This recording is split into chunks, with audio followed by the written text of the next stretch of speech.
Ma'am अभी दिल्ली में यमुना के जलस्तर में तो कमी दिख रही है, लगातार कल रात से ही कमी आ रही है। लेकिन जो कई इलाके हैं जहाँ पे जलभराव काफ़ी ज़्यादा है, कल से बढ़ गया है, खासकर आईटीओ का इलाका, आईपी एक्सटेंशन या राजघाट के सामने। देखिए, पानी का अच्छी खबर ये है दिल्ली वालों के लिए कि पानी का लेवल बढ़ नहीं रहा है। वो कल दोपहर से 1 बजे से शाम के 7 बजे तक स्टेबल रहा और अब बहुत धीमी गति से पानी घटना शुरू हो गया। लेकिन अभी 0.01 मीटर के रेट पर पानी घट रहा है। तो पानी का लेवल नीचे जाने में अभी आप मान लीजिए 1 दिन तो लगेगा।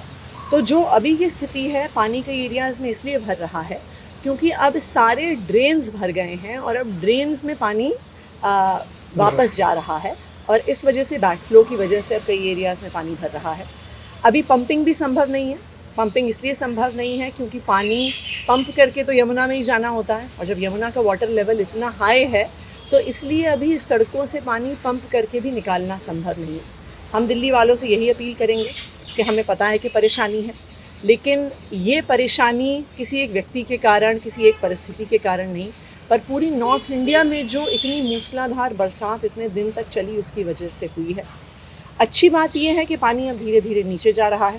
सबसे बस मेरी ये रिक्वेस्ट है कि जिसको घर से निकलने की ज़रूरत नहीं है वो अपने घर में रहें, कि सड़कों पर जो सिर्फ इमरजेंसी रिक्वायरमेंट्स हैं उनके लिए से ट्रैफिक चले। लेकिन बारिश हुई नहीं, यमुना के स्तर में भी कमी आ रही है, लेकिन कल की तुलना में ज़्यादा जलभराव आज दिख रहा है, खासकर जो आईटीओ का इलाका है या इंद्रप्रस्थ का इलाका है वहाँ। देखिए, उसमें बारिश की वजह से ये पानी नहीं भर रहा है। ये इसलिए भर रहा है कि जिन जिन एरियाज़ में कल जल भराव हुआ है अब उनकी ड्रेन्स भी सारी भर गई हैं।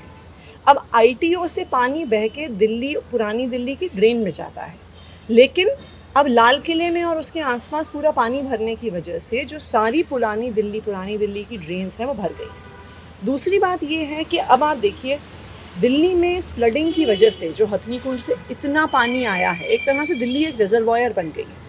अब दिल्ली की भी सारी कैपेबिलिटीज़, सारी जो एम्बैंकमेंट्स हैं उनकी कैपेबिलिटीज़ टेस्ट हो रही हैं। हालांकि हमारी पूरी टीम लगातार 24 घंटे काम कर रही है। एनडीआरएफ का भी सपोर्ट है, आर्मी के इंजीनियरिंग विंग का भी सपोर्ट है, लेकिन परिस्थिति मुझे लगता है कि अभी 10-12 घंटे लगेंगे परिस्थिति को धीरे धीरे नॉर्मलाइज होने। कई बार ये हमें कल जो दिखा कि आईपी स्टेट के पास जो आपका जो ड्रेन का रेगुलेटर है उसमें कुछ खराबी आई थी, जो सौरभ भारद्वाज जो ट्वीट करके जानकारी भी दी, वो बीती रात भी वहाँ पे थे और बताया जा रहा है आईटीओ के पास भी किसी रेगुलेटर में कुछ दिक्कत आई है, तो वो कब तक दुरुस्त किया जाएगा और उसके कारण कब तक जल भराव होगा? बेसिकली वो एक ही रेगुलेटर है। सौरभ भारद्वाज जी रात भर वहाँ पे थे, मैं भी बस अभी वहीं ही जा रही हूँ। वहाँ पर आईएनएफसी की टीम, एमसीडी की टीम, पीडब्ल्यूडी की टीम, यहाँ तक कि अब हमारी आर्मी की भी इंजीनियरिंग विंग से बात हो रही है कि उसको तुरंत बंद किया जाए। जैसा मैंने कहा, हर गेट की, हर रेगुलेटर की, हर एम्बैंकमेंट की, बराज की सारी कैपेसिटी अब टेस्ट हो रही है क्योंकि 3 दिन से यमुना में 207-208 फुट का पानी भरा हुआ है। अब बस धीरे धीरे जैसे पानी का स्तर नीचे जाएगा उसी के बाद ये सारी परिस्थितियाँ सुधरेंगी। मेरी बस दिल्ली वालों से अपील है कि जिसको घर से निकलने की ज़रूरत नहीं है, चाहे वो दिल्ली के किसी हिस्से में रहते हैं, वो आज नहीं निकलें क्योंकि चाहे अनचाहे में वो सेंट्रल दिल्ली को हिट करते हैं और अगर वहाँ पे ट्रैफिक जैम होगा तो जो भी इमरजेंसी सप्लाईज़ हैं जो हमें इवैक्यूएशन करना है उस पर प्रभाव पड़ेगा। ये जल भराव जो काफ़ी ज़्यादा दिख रहा है, कब तक इसमें कमी आ सकती है? खासकर देखिए, ये जल भराव तो तब कम होगा जब यमुना जी का पानी कम होगा।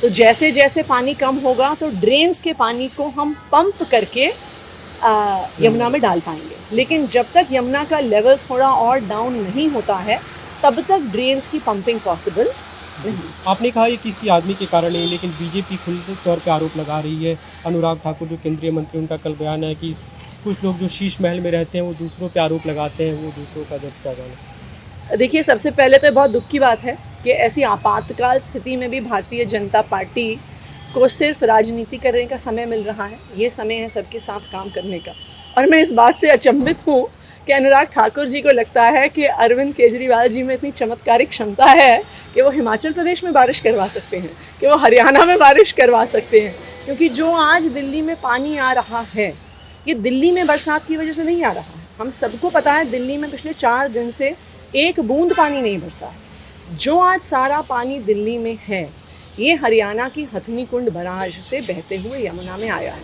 हम हरियाणा को दोष नहीं दे रहे हैं, जैसा कि शेखावत जी ने हमें बताया, ये हथनी कुंड बनाज में रिजर्वायर नहीं है, वहाँ पर पानी रोकने की कैपेबिलिटी नहीं है। तो उनके पास हिमाचल से जितना पानी आया, उत्तराखंड से जितना पानी आया, उनके पास कोई ऑप्शन नहीं है उसको यमुना में छोड़ने के अलावा।